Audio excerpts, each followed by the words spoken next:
Pronto, pode começar. Boa noite, irmãos. Glória a Jesus por sua vida, por você estar aqui conosco para estudar mais uma noite de terça, aspectos sobre alicerces bíblicos. Hoje é dia 31 de maio, e vamos iniciar um novo mês e já vamos iniciar com essa escola do Alicerce, que é tão importante, que o pastor Hélio tem trazido todas as terças-feiras. E o mais importante, irmãos, são os pilares basilares que temos que saber, que temos que entender, para que possamos cursar nossas vidas sem nos enganarmos. Esse é o principal objetivo, irmãos, de vocês estarem aqui assistindo esse vídeo, assistindo a escola do Alicerce, para que nós não sejamos enganados. Então, o pastor Hélio tem feito pregações na terça-feira. Essas semanas ele falou de salvação, falou sobre graça. Se você se interessar pelo assunto, visita nossas redes sociais, Instagram, os canais que são postados os vídeos, tanto no nosso site, que é o www.igrejadeInterlagos.com.br, como o canal do YouTube, que é Igreja de Interlagos. Se você colocar lá na caixinha, Igreja de Interlagos, põe no buscar, você logo vai achar os nossos vídeos. Então, esteja atento, fique com caneta, com caderninho, para você poder anotar. É muito importante anotar, porque são muitos versículos, para você poder estudar depois. Você também está convidado, irmão, para participar dos nossos cultos regulares no domingo, que é o culto da família, que você vai ser muito alimentado, vai ser muito bem-vindo ao nosso culto. Se você quiser participar ao vivo, é só acessar o nosso site, que eu já disse, www.igrejadeInterlagos.com.br, e no canto superior direito da tela, no botão ao vivo. Aí, você clicando, você cai na sala respectiva que está iniciando o culto. E às quintas-feiras, quinzenalmente, nessa quinta, nós vamos ter também a Escola da Doutrina, e você também está convidado. Glória a Deus, irmãos. Então, eu só vou fazer uma pequena oração para a gente dar início ao nosso estudo, amém? Senhor Jesus, nós te somos gratos, Senhor, pela oportunidade, Senhor, de estarmos aqui com os irmãos em comunhão para ouvir a tua palavra, Pai. Fala aos nossos corações, Senhor, ilumina nosso entendimento, Senhor, para que essa palavra possa cair em terra fértil, Pai. Te clamamos, Senhor, porque temos fome da tua palavra, para que ela possa nos saciar, Pai. Abençoe o pastor Hélio, que vai trazer a palavra, Pai, e entregamos tudo em tuas mãos. Abençoe todos os que vierem a ouvir essa palavra. Eu peço em nome de Jesus. Amém. Amém, pastor. Amém, Eliette. Glória a Deus. Bom, nós estamos aqui na Igreja de Interlagos, né, como Eliette disse, e hoje nós vamos continuar estudando. Esse é o sexto e último estudo sobre salvação, né? Nós já falamos bastante sobre esse assunto, então, se caso você queira participar ou queira conhecer a nossa maneira de pensar, então acesse lá os estudos que estão lá no YouTube, e aí você vai conhecer um pouquinho sobre o nosso trabalho. Então, fica à vontade. Se tiver pergunta, também lá tem um lugarzinho para você fazer perguntas, se for necessário, tá? Então, vamos à palavra de hoje. Nós vamos falar sobre salvação, a sexta parte. E nós já discutimos, assim, diversas coisas a respeito da salvação, né? Nós já falamos, inclusive, sobre essa questão da maneira como Deus e como Cristo pensaram a respeito do ser humano. Né? A filosofia, das mais diversas linhas de raciocínio, eles sempre colocam como que a existência de Deus sendo uma coisa da criação humana, tá certo? Então a gente precisa tomar um certo cuidado com o que a filosofia diz. A filosofia e a teologia, eles sempre tentam dar explicações para aquilo que às vezes não está escrito. Né? A teologia, às vezes, ela quer explicar coisas que não estão escritas. Então, eu tiro essa conclusão, então tem que ser assim e todo mundo tem que pensar igual. E aqui na nossa igreja, a gente não pensa desse jeito. Eu, muito pelo contrário, como eu sou da área da ciência, para quem não sabe, eu sou físico, e uma coisa que eu gosto muito de estudar. Então, eu estudo a palavra, nós estudamos a Bíblia, e a gente procura entender todos os detalhes.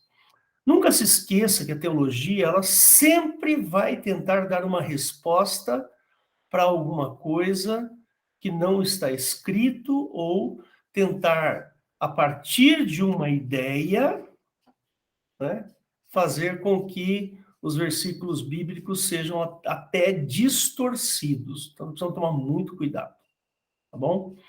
Mas se você pegar a filosofia vigente e essa filosofia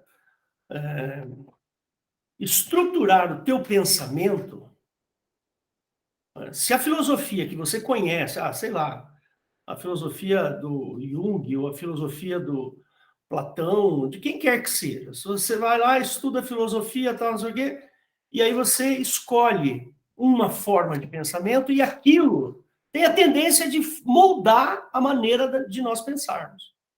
Não é? A maneira do jeito que nós pensamos. E isso é um problema, porque o pensamento humano, ele muda de padrão de tempos em tempos. Volta e meia, nós estamos mudando de padrão, de forma de pensar. A maneira como se pensava há 50 anos atrás não é a maneira como se pensa hoje. Já pensamos diferente, já visto a evolução da ciência. A ciência necessita dessa evolução do raciocínio, do pensamento.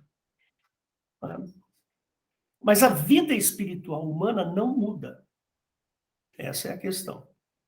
Então, o homem, ele é homem com vida espiritual desde a sua criação, desde a sua existência. Então, não tem como você mudar a vida espiritual. O mundo espiritual, ele não está à mercê das tecnologias que nós temos hoje em dia, percebe? Então, o homem, eu vou dar um exemplo para você. O pecado que o homem cometia há 5.000 anos é o mesmo pecado que o homem comete hoje. A única evolução foi a filosofia entrar para justificar determinados pecados. Não é? Percebe? A maneira como o homem ama ou amava há 5.000 anos é a mesma maneira que o homem ama hoje. Percebe? É igual, não muda.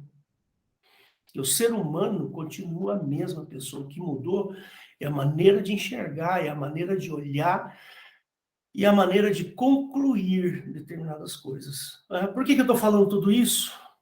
Porque hoje em dia o nosso raciocínio está extremamente preso a filosofias. E as filosofias, não estou falando de filosofia estou falando de filosofia dos filósofos mesmo, sabe? Daqueles que eram os filósofos, Platão, Sócrates, e assim vai. Então, o nosso raciocínio está moldado, mas a nossa vida espiritual não. A nossa vida espiritual ela só se modifica a partir do momento que eu conheço a verdade.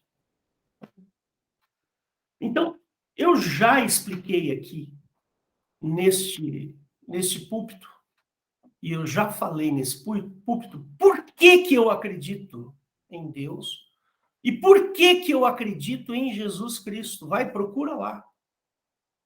Procura, vai assistir os nossos vídeos que você vai entender o porquê que nós entendemos que Jesus... Por que que não é Buda? Ou por que que não é Maomé? Ou por que que não é Virgem Maria? Não, nenhum desses. E lá, num dos meus vídeos, eu provo o porquê que eu acredito em Cristo e porquê que eu entendo que Cristo veio para nos salvar, que é o objeto de estudo dessa noite. Eu sempre lembro aqui a vocês o seguinte, o objetivo desse estudo que a gente vai fazer é trazer argumentação para você. Você precisa estar munido de argumentações para poder demonstrar a sua fé, né? Não adianta alguém chegar para você, faz uma pergunta incômoda e você não sabe responder. Eu quero sugerir aqui aos irmãos que estão me ouvindo, faça para você perguntas incômodas. Seja inteligente, seja esperto. Faça perguntas incômodas e aí tente respondê-las. Se você não conseguir responder perguntas incômodas, você precisa estudar mais a Bíblia. Entendeu? Alguém chega para você e fala, por que você acredita em Jesus? Você sabe responder isso? Eu acredito porque Jesus é Jesus. Não seja raso. Tenha argumentos verdadeiros, bons, convincentes. Essa é a proposta desse trabalho. Alguém chega para você e fala assim, como é que você sabe que Deus existe? Você consegue responder essa pergunta? Não estou falando de uma resposta rasa. Olha o universo. Não sei o quê. Não, eu quero saber uma coisa séria, uma coisa boa. Então, faz o seguinte, comece a estudar a Bíblia. Faz o seguinte, pega um caderno de anotação e começa a anotar. Né? Tem uma coisa que eu sempre falo aqui, que é o seguinte, daqui a pouco eu entro no assunto propriamente dito. Hoje o assunto até é um pouco mais curto, né? É rápido hoje o nosso assunto. Mas eu sempre falo aqui, né, nesses vídeos, que o diabo ele veio para nos enganar. Ele está sempre à disposição para nos enganar. Lá em Apocalipse 13 ele fala isso, que a besta ela veio com enganações. Ela veio para enganar. Né? E Jesus trata desse assunto lá em Mateus 26, 27, 28. Ele fala assim, olha, se alguém disser para vocês, eis o Cristo aqui ou eis o Cristo, não creais. Por quê? Porque é engano. O retorno de Cristo não vai se dar desta maneira. É o que Jesus está falando. Aí logo em seguida ele fala assim, porque o Filho do Homem virá como um relâmpago que sai do Oriente e se mostra no Ocidente. É uma música linda, né? Percebe? Então, nós precisamos tomar cuidado para não sermos enganados. Nós precisamos estar embasados e falar assim, eu não acredito no Buda por causa disso, disso e disso. Eu não acredito em Maomé por causa disso e disso, disso. Eu não acredito na Virgem Maria por causa disso, disso e disso. Nós precisamos ser espertos, inteligentes. Né? O Senhor Jesus procura pessoas assim para pregar o Evangelho. Hoje prega-se muito o Evangelho, muito. Nossa, o Evangelho está sendo pregado aos borbotões. É só você procurar aí no YouTube que você vai ver assim, centenas e centenas de milhares e de milhares de pregadores, de pessoas que pregam o Evangelho, percebe? Está aí, aos borbotões.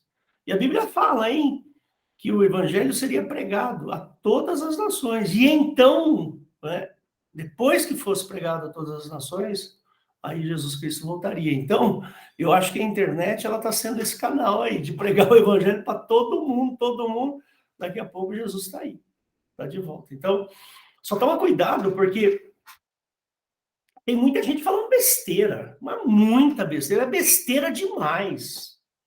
E as pessoas, na sua simplicidade, na sua ignorância, acaba caindo, né, acaba caindo no rodo, né, desses mal intencionados. Você quer ver um exemplo?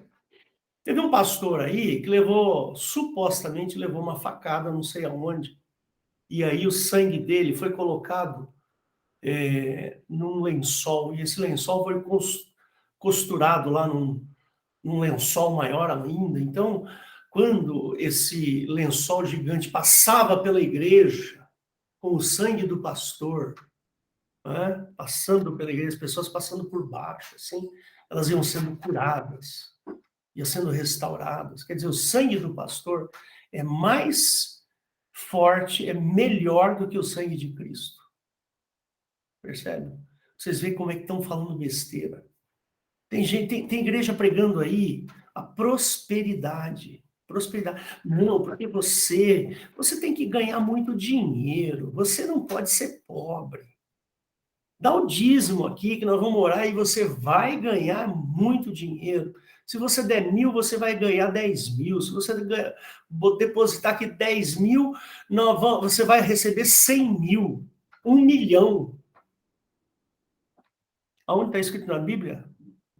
Em que lugar da Bíblia? Eu perdi essa parte. Se alguém puder me falar onde está escrito isso, eu gostaria. Sabe o que Jesus falou? Jesus falou assim que o Filho do Homem não tinha onde reclinar a cabeça. Essa era a prosperidade de Cristo.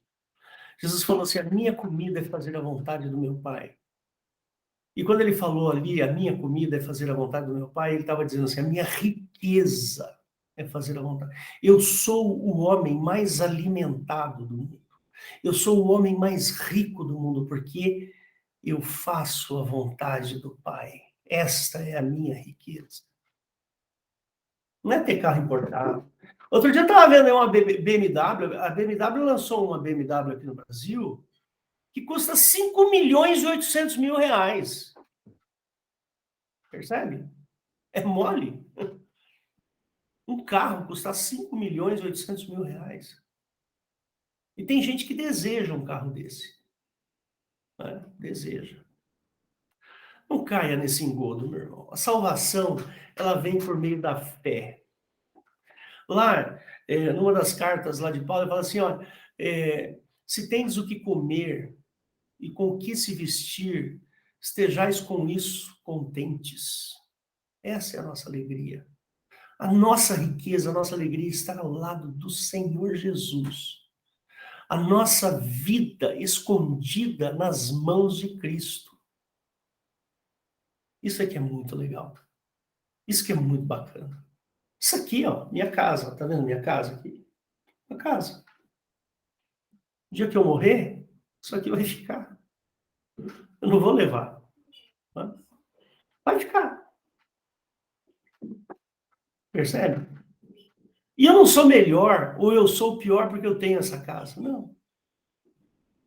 Eu sou alguma coisa porque o Senhor Jesus morreu por mim. Isso aqui é fruto do meu trabalho, fruto das bênçãos, das portas que Deus abriu para mim, pela misericórdia. Pela misericórdia. Percebe? Isso aqui não é promessa mística de pastores, não. Percebe? Mas vamos lá, você é salvo ou não é salvo? Explica para mim.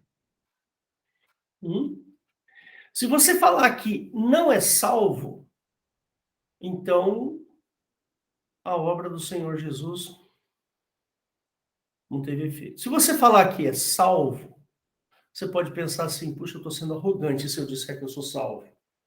Percebe? Mas eu vou explicar aqui algumas coisas para você, porque existem duas linhas de raciocínio vigentes hoje, filosoficamente vigentes na atualidade. Existem duas linhas. Uma delas se chama calvinismo. Isso para quem está estudando a palavra, estudando a Bíblia, vai entender que teve né, lá no século XVI, um sujeito chamado John Calvino, ele criou uma doutrina que hoje nós chamamos de calvinismo. Né? Tem várias igrejas e vários pastores que seguem a linha calvinista de interpretação bíblica. Né? E a outra nós chamamos de arminianismo, que foi criada por um sujeito chamado Jacob Arminio. Ele era um holandês conterrâneo não, da mesma época que João Calvino. Eles viveram quase que na mesma época. Né? Então, o arminianismo pensa diferente, ele é antagônico ao calvinismo, e nós vamos estudar um pouquinho disso aqui hoje. Tá? Não dá para estudar muita coisa, porque esses dois autores, eles são profundos, os dois, tá? Tanto o Calvino quanto o Armínio, os dois são profundos, né? Não dá para a gente esgotar todo o assunto numa pregação de 40 minutos, né? Mas eu quero deixar para que vocês, eu quero deixar uma argumentação para vocês, no sentido de que se alguém perguntar para você, saber o que é, do que se trata. Percebe? Né? Algumas palavras na Bíblia, elas são interpretadas de maneira errada, elas são lidas e interpretadas de maneira errada. Por isso que eu falei aquele negócio no começo, de que a filosofia molda o nosso raciocínio. Percebe? E às vezes a gente tem que se livrar um pouco da filosofia para poder entender exatamente o que a Bíblia diz. Não fazer com que a Bíblia se molde aquilo que eu estou pensando, mas eu me molde a maneira como a Bíblia pensa. Essa é a maneira correta. Eu tenho que olhar para a Bíblia e eu tenho que ser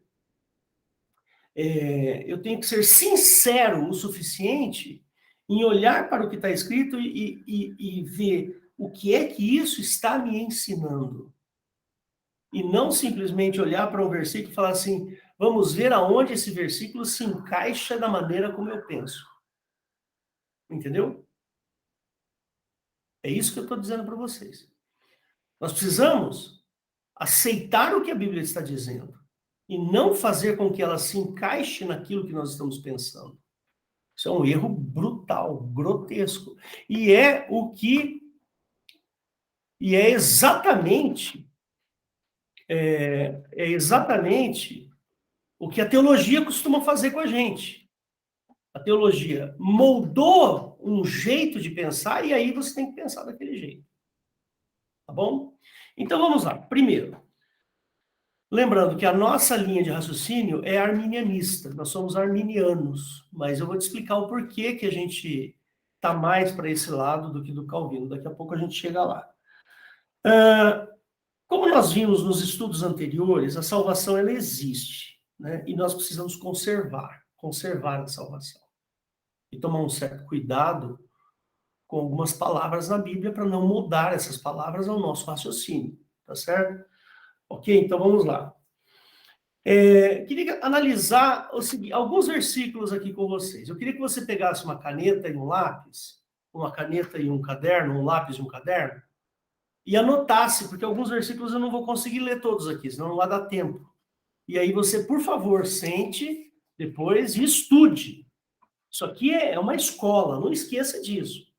Né? A escola a gente recebe a argumentação e depois nós vamos ruminar, raciocinar sobre a argumentação que você vai receber aqui.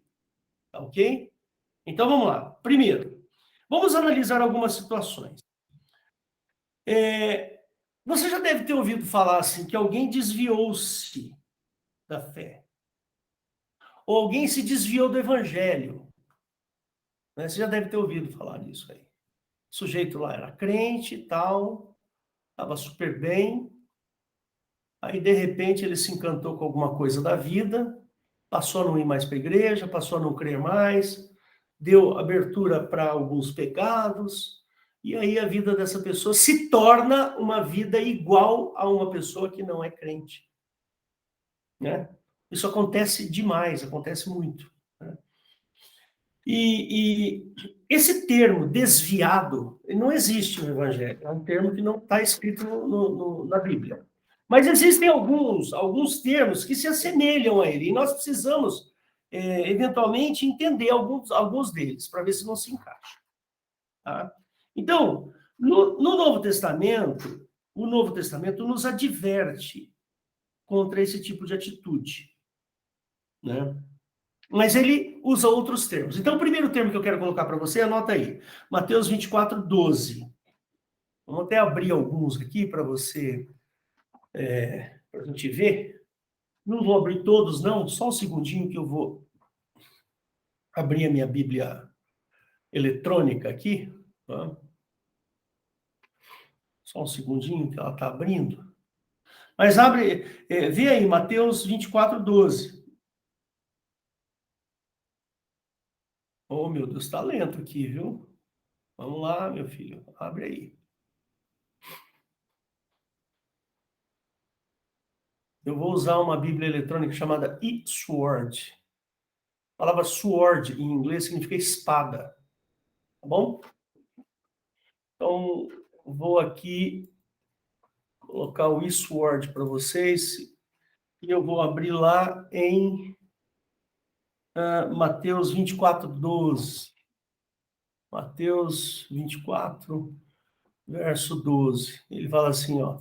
E por se multiplicar a iniquidade, o amor de muitos esfriará. Então tá aqui, ó, o desvio. O desviado esfriou na fé. Né? Antes ele obedecia a Deus, mas o mundanismo impediu o seu crescimento e frutificação. Mateus 13, 22.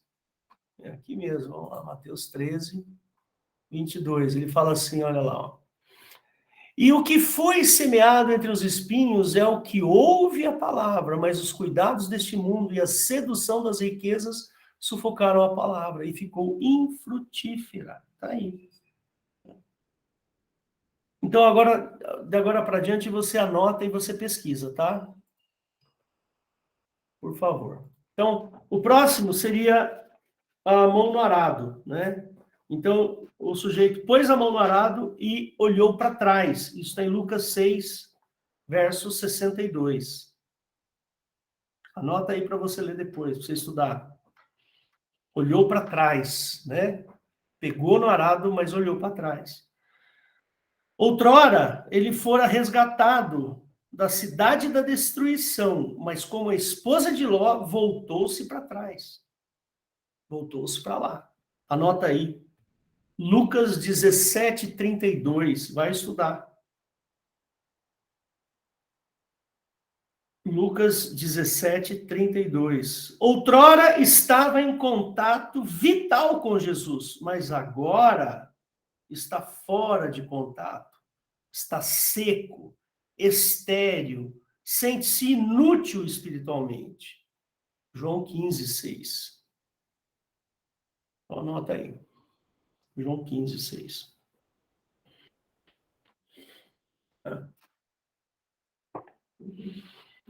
Outrora, ele obedecia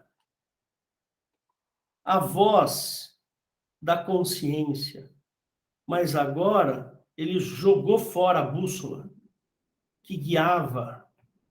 Como resultado, a sua embarcação destroçou-se nas rochas do pecado e do mundanismo. É o desviado. 1 Timóteo 1,19. Vamos ver lá? 1 Timóteo 1,19.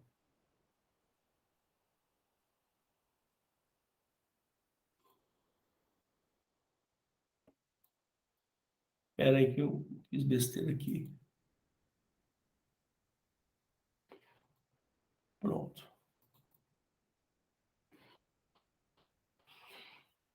Vamos lá, 1 Timóteo.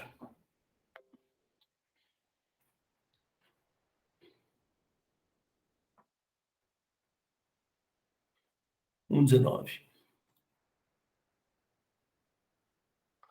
Ele fala assim, ó. É isso aí, ó. conservando a fé e a boa consciência, a qual alguns, rejeitando, fizeram naufrágio na fé. Ou naufragaram na fé. Não é? Então tá aí. Outrora, alegrava-se em ser chamado de cristão, mas agora envergonha-se, né, de confessar a Jesus. 2 Timóteo 1:8 e 2 Timóteo 2:12. Tá bom? Então, vergonha de confessar a Jesus, está em 2 Timóteo 1:8 e 2 Timóteo 2:12. Mais uma aqui para você. Outrora estava liberto da contaminação do mundo, mas agora voltou-se a se sujar, como a porca lavada volta a revolver na lama. Então anota aí, porca lavada, 2 Pedro 2:22 e Lucas 11:21-26. Vou repetir. A porca lavada está em 2 Pedro 2:22. 2 Pedro 2:22. E Lucas 11:21-26. Lucas 11, de 21-26. Muito bem, é possível decair da graça? Sim. Mas a questão é saber se a pessoa que era salva teve esse lapso e pode, né, voltar, pode finalmente... Espera aí que eu escrevi alguma coisa errada aqui. Deixa eu só dar uma olhadinha no que está escrito aqui.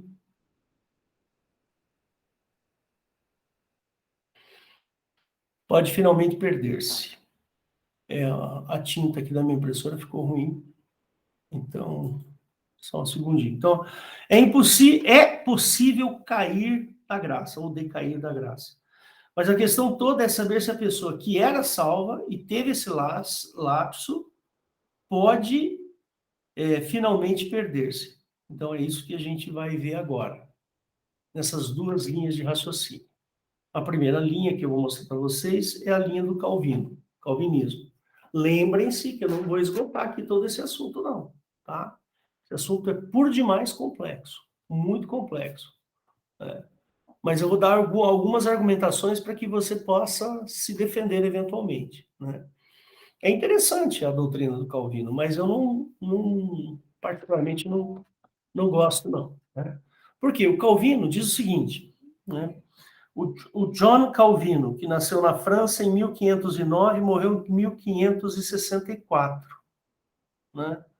E ele disse que aprendeu isso do Agostinho, do Santo Agostinho, não sei se vocês lembram dele, que era um grande teólogo do século IV depois de Cristo, né?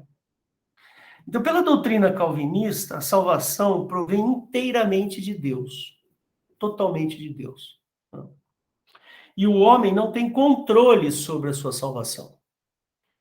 Essa é a linha geral do Calvino, a ideia principal do Calvino.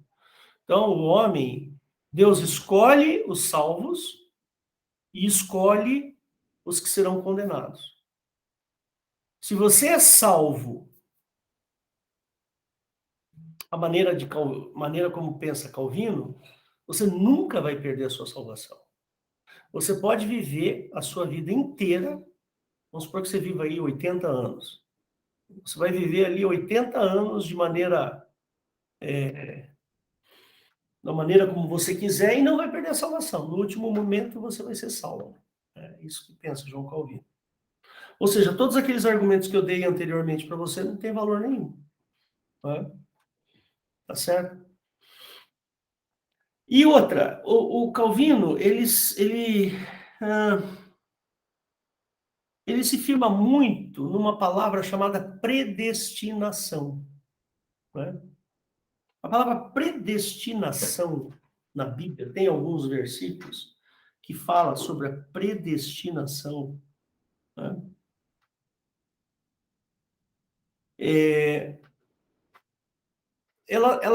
Essa palavra, a gente tem que tomar um certo cuidado, porque lembra do começo que eu falei da filosofia moldar o nosso pensamento? Então, a palavra predestinação é uma palavra muito ingrata. Por quê? Porque essa palavra ela foi utilizada de maneira indevida. Do tipo assim, olha, você acredita em predestinação? Bom, quando a gente fala isso, você acredita em predestinação, você já lembra mais ou menos alguma coisa do sentido de que, olha, já está tudo escrito.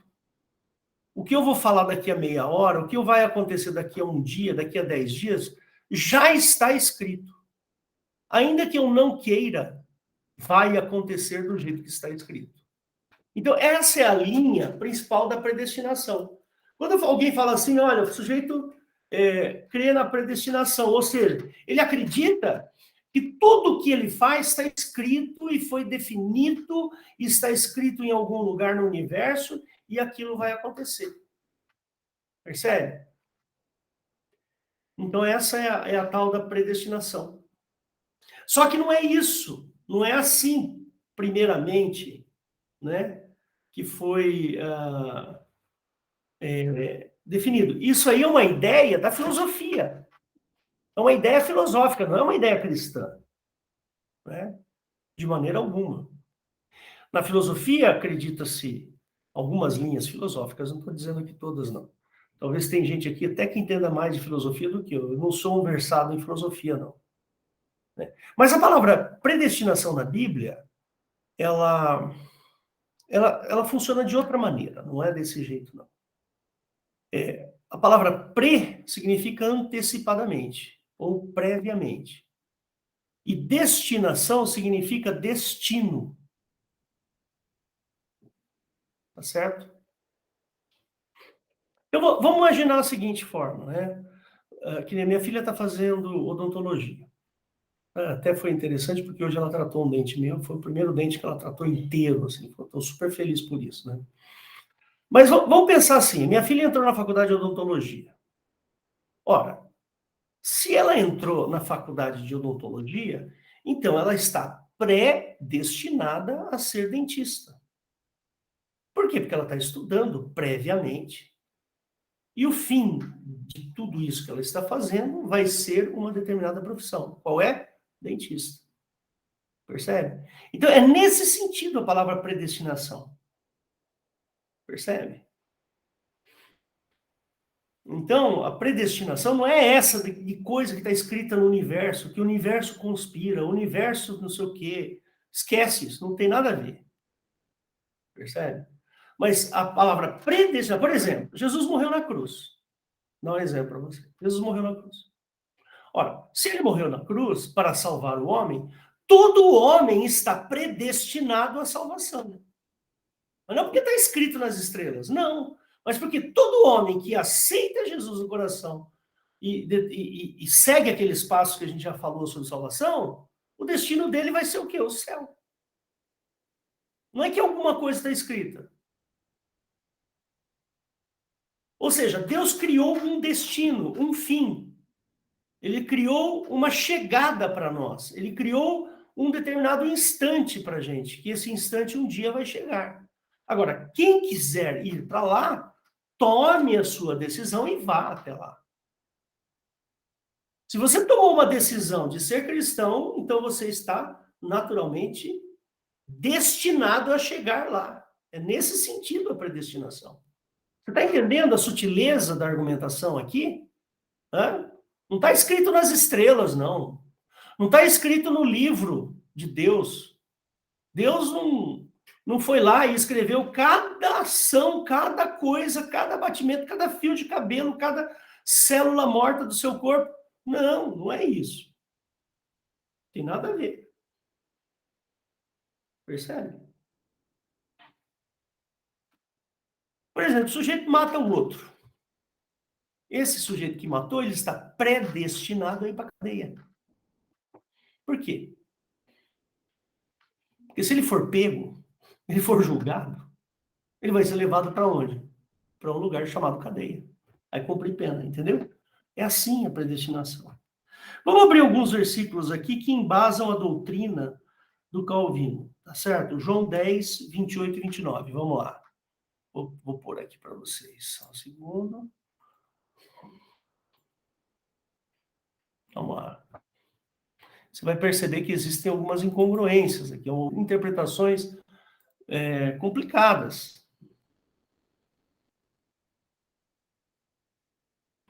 Então, João 10, 28. Aqui, ó. E dou-lhes a vida eterna, e nunca hão de perecer, e ninguém as arrebatará da minha mão. Meu Pai, que mas deu, é maior do que todos, e ninguém poderá arrebatá-las da mão de meu Pai. Opa, cuidado com isso. Isso é uma verdade de Jesus. Isso sim é uma verdade. Mas não significa, por exemplo, o Elião aqui. Vamos supor, pensa bem. Eu, Elião, decido a minha vida. Agora, se eu decidir estar com Cristo, ninguém vai me tirar das mãos de Cristo, exceto eu mesmo. Percebe? Não tá aí. Então, toma cuidado com essas interpretações. Vamos lá. Romanos 11, 29. Olha que ingrato. Porque os dons e a vocação de Deus são sem... Não, peraí. Romanos...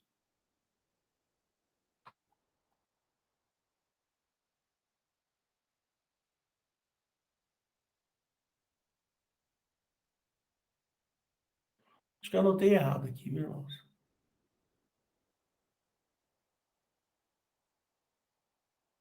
Bom, vou pular esse aqui. Filipenses 1:6. Filipenses 1:6. Tendo por certo isto mesmo, que aquele que em vós começou a boa obra, a aperfeiçoará até o dia de Jesus Cristo. Então, tá aí. Se ele começou uma boa obra em mim, então ele vai aperfeiçoar até o dia de Jesus. Mas lembre-se, aquele que bater a porta, abrir-se-vos-á, ou seja, uma decisão pessoal. Eu, Elião, eu decido. Bom, eu quero que Jesus me aperfeiçoe até o dia de Jesus Cristo. Mas e se eu não quiser? Isso não vai acontecer, porque Deus respeita a decisão pessoal. Bom, então tá aí. 1 Pedro 1:5.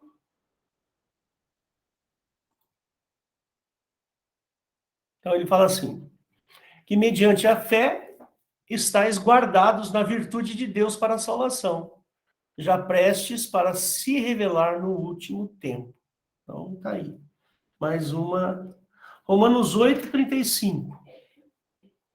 Romanos 8:35.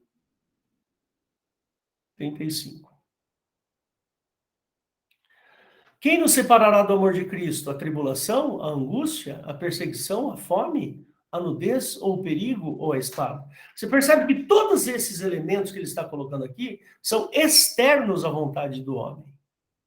Percebe? Então, se eu não quiser, eu quero ficar com Cristo, ou qualquer coisa que acontecer comigo, não vai me separar do amor de Cristo. E João 17:6, vamos ver lá. João 17:6.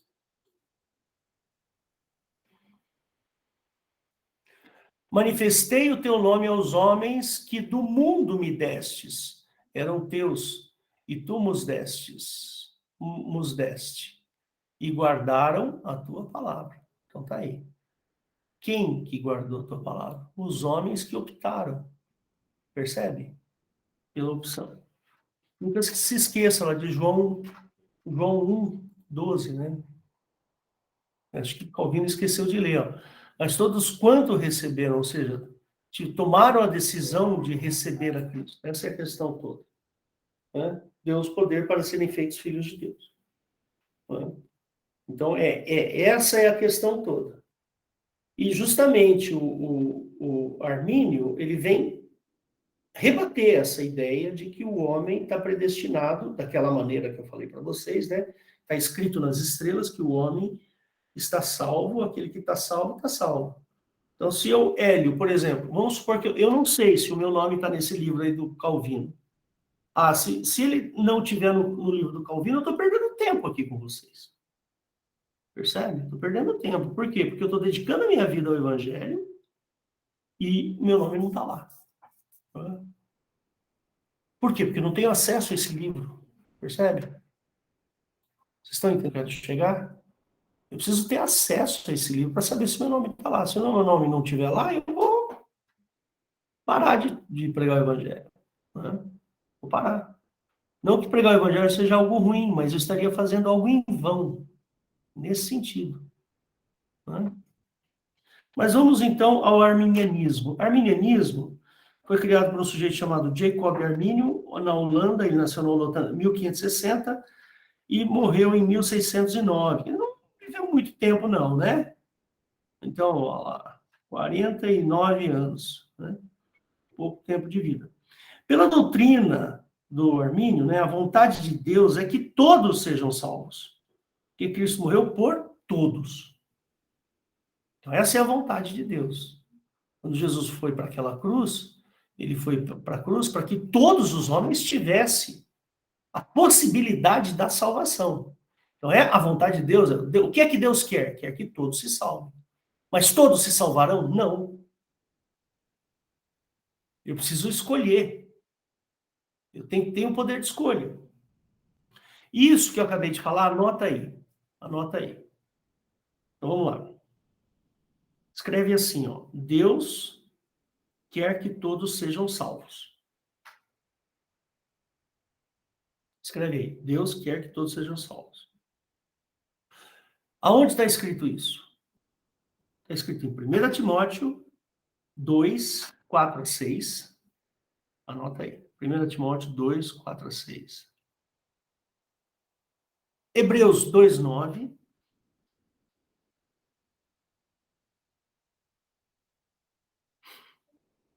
Hebreus 2, 9. 2 Coríntios 5, 14. 2 Coríntios 5, 14. E Tito 2, 11 e 12. Vamos abrir uns aqui só para você ver? Vamos lá.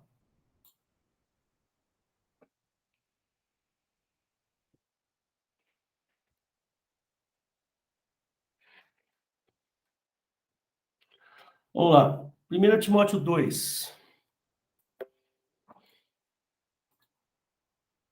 1 Timóteo 2, 4 e 6. Então, vamos lá. Ó, porque isso é bom e agradável diante de Deus, nosso Salvador, que quer que todos os homens se salvem e venham ao conhecimento da verdade. Porque há um só Deus, um só mediador entre Deus e o homem, Jesus Cristo, homem. O qual se deu a si mesmo em preço de redenção por todos, para servir de testemunho a seu tempo. Tá aí. Hebreus 2,9. Só vou abrir mais Hebreus 2,9, senão não vai dar tempo aqui. Vamos lá. Hebreus 2,9.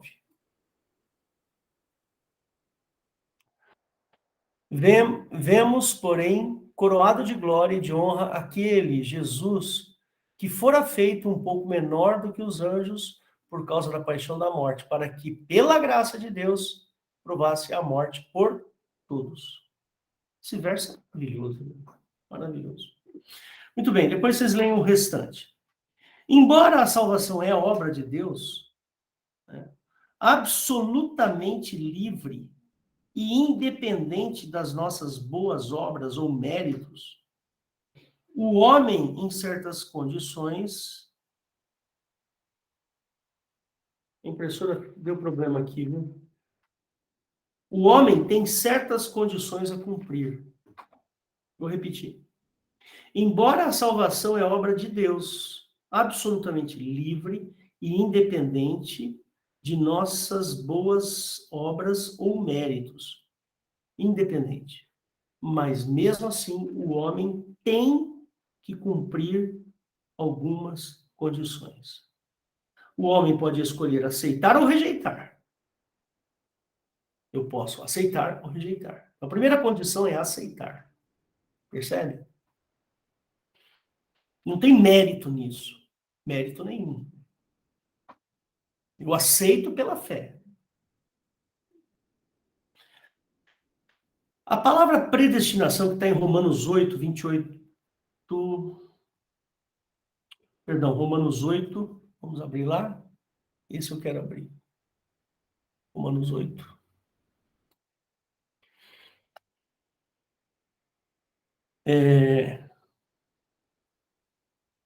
Eu marquei 28 aqui. Estou na dúvida, né? Sabemos que todas as coisas contribuem juntamente para o bem daqueles que amam a Deus, daqueles que são chamados segundo o seu propósito, porque os que dantes conheceu também os predestinou. Está aqui a palavra, ó, a palavra ingrata. Para serem conformes à imagem de seu filho, a fim de que ele seja o primogênito entre muitos irmãos. E aos que predestinou, a estes também chamou. E aos que chamou, a estes também justificou. E aos que justificou, a estes também glorificou. Agora, tem um verbo aqui nesse texto que é muito interessante. O verbo aqui nesse texto é o chamar. Chamar. Ah, chamou. Né? Olha aqui, ó, chamar. Tá vendo? São chamados segundo o seu propósito. Então, existe um chamamento. Às vezes eu chamo a minha filha para vir jantar aqui, ela não responde. Ou ela fala, pai, eu não quero jantar. Percebe? Então Deus pode chamar você e você fala assim, Deus, não, eu não quero ir para a sua glória. Percebe? Então, já tomou um certo cuidado. Predestinou significa que ele preparou previamente um lugar para você chegar. Olha lá, porque os que dantes conheceu também os predestinou, ou seja, preparou um destino para serem conformes à imagem e semelhança do seu filho. Conforme a imagem do seu filho. Tira a semelhança aí que eu pus sem querer. Então tem que tomar um cuidado aí com essa palavra, né? Ela é mal interpretada, né? A palavra predestinação nesse capítulo aqui, ela é mal interpretada e carece de estudo. Né? Vejamos, Deus predestina todos que querem ser salvos, uma vez querendo a salvação, é o destino. A salvação é um destino previsto. É isso que está escrito aqui. Tá certo? E por último aqui, vamos falar 1 Coríntios 10, de 1 a 12. Vamos lá. 1 Coríntios 10, de 1 a 12. Ora, irmãos, não quero que ignoreis que nossos pais estiveram todos debaixo da nuvem, e todos passaram pelo mar, e todos foram batizados em Moisés, e na nuvem e no mar, e todos comeram uma mesma comida espiritual, e beberam todos uma mesma bebida espiritual, porque bebiam da pedra espiritual que os guiava, e a pedra era Cristo. Mas Deus não se agradou da maior parte deles, por isso foram prostrados no deserto. E estas coisas foram-nos feitas em figura, para que não cobicemos as coisas más, como eles cobiçaram. Não vos façais, pois, idólatras como alguns deles, conforme está escrito, o povo assentou-se a comer e a beber, e levantou-se para folgar. E não tentemos a Cristo, como alguns deles também tentaram, e pereceram pelas serpentes. Não murmureis, como também alguns deles murmuraram e pereceram pelo destruidor. Ora, tudo isso lhes sobreveio com figuras e estão escritas para aviso nosso, para quem já são chegados os fins dos séculos. Aquele, pois, que cuida estar em pé, olha, não caia. Não está aí. Então, esse texto aí, os coríntios se gabavam de serem cristãos e viviam num nível espiritual muito baixo. Gabavam-se dos privilégios, como a liberdade, os dons espirituais e tudo isso. Mas, no fundo, eles estavam espiritualmente muito maus. Então, eu trouxe aqui para você algumas argumentações que a gente tem que tomar certo cuidado, viu? Porque a Bíblia diz uma coisa, e aí vem um teólogo, vem uma ideia e tenta moldar a Bíblia a essa ideia. E é o contrário que tem que ser feito. Quer ver? Eu vou aqui só falar para chocar você. Os domésticos aqui já sabem dessa ideia, mas talvez você que esteja ouvindo essa pregação não sabe. Por exemplo, né, a teologia, ela diz que o Deus do Velho Testamento é o Pai de Jesus Cristo. E nós aqui achamos que não. Que o Deus do Velho Testamento é um Deus e o Pai de Jesus Cristo é outro Deus. Por que que nós cremos assim? Porque as diferenças de atuação dos dois deuses são diferentes. É muito grande essa diferença. O Pai de Jesus Cristo, ele vive na luz inacessível. O Deus do Velho Testamento fez da escuridão o seu esconderijo. Percebe? Então tem, assim, uns 100 números de comparações que nós podemos fazer sobre essa diferença. Por quê? E muita gente não gosta dessa ideia. Acha que tem que ser o mesmo Deus. E muita gente acha que tem que ser o mesmo Deus. Venha de quinta-feira assistir os nossos estudos às quintas-feiras, que a gente consegue mostrar isso. Muito fácil de mostrar, não é difícil. Né? Não é difícil. Percebe? Jesus Cristo, ele salva incondicionalmente por amor. Né? Ó, só para você ter uma ideia, se você abrir lá em Isaías 66, né? Eu gosto muito de dar esse exemplo, né? Isaías, bem no finalzinho, 66, né? O versos do 22 até o último, 22 até o último. Você vai ver que lá o céu de Jeová, ele tem lá no céu de Jeová,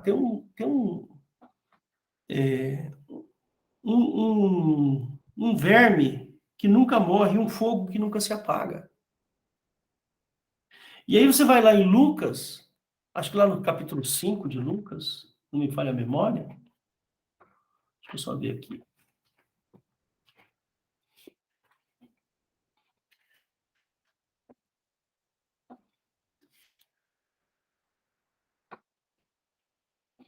Espera aí, deixa eu só ter uma certeza aqui. É Marcos, né? Marcos, capítulo. Marcos. Acho que é Marcos, capítulo 5. É Marcos 9, 44? Pode ser. É. Marcos, é exatamente isso. Aí ele fala lá, né? No verso 42, 9, 42, ele fala assim: e qualquer que escandalizar um desses pequeninos que crê em mim, melhor lhe fora que se pusesse ao pescoço uma mó de atafona e que fosse lançado ao mar. E se a tua mão te escandaliza, corta, melhor é para ti entrares na vida aleijado do que tendo as duas mãos e ires para o inferno, onde o fogo nunca se apaga, onde o bicho não morre e o fogo nunca se apaga. Ou seja, Jesus chama o céu de Jeová de inferno. Aqui, ó. Pega lá, Isaías 66 e esse texto aqui de Marcos, capítulo 9, verso 42 em diante. Vai lá. É simples, é só ler. Está escrito em português. Tá ok? Então aqui eu encerro a minha preleção e fica aí a dica para você. Na próxima semana nós vamos começar outra série de estudos, né? E aí você tem a condição de assistir conosco. Venha participar dessa nossa igreja, venha estudar a palavra. Nós aqui amamos a Jesus Cristo, amamos o Pai de Jesus Cristo, porque só Ele prometeu que viria fazer morada em nós. Está lá em João 14, vai lá, 14, 15. Eu e o Pai viremos nele e faremos nele morada. Tá certo? Lá no Velho Testamento, Jeová, ele tinha uma tenda onde ele morava, né? Aqui no Novo Testamento, a morada de Deus é aqui, ó. Aqui, ó. Nosso coração. Tá bom? Então, feche seus olhos e fazer uma oração bem rápida e já vamos encerrar aqui. Deus querido, Deus eterno, o Senhor é o nosso Deus amado, Pai de misericórdia. Pedimos, Deus, que o Senhor nos abençoe, nos leve agora na sua bênção, na sua paz. Abra os nossos corações à tua verdade, Senhor. E aqueles que ouviram essa pregação possam ser edificados para a honra e glória do teu nome. Em nome do Senhor Jesus que eu oro. Amém. Só um segundinho que eu vou terminar a gravação aqui. Eu não sei ainda como é que faz.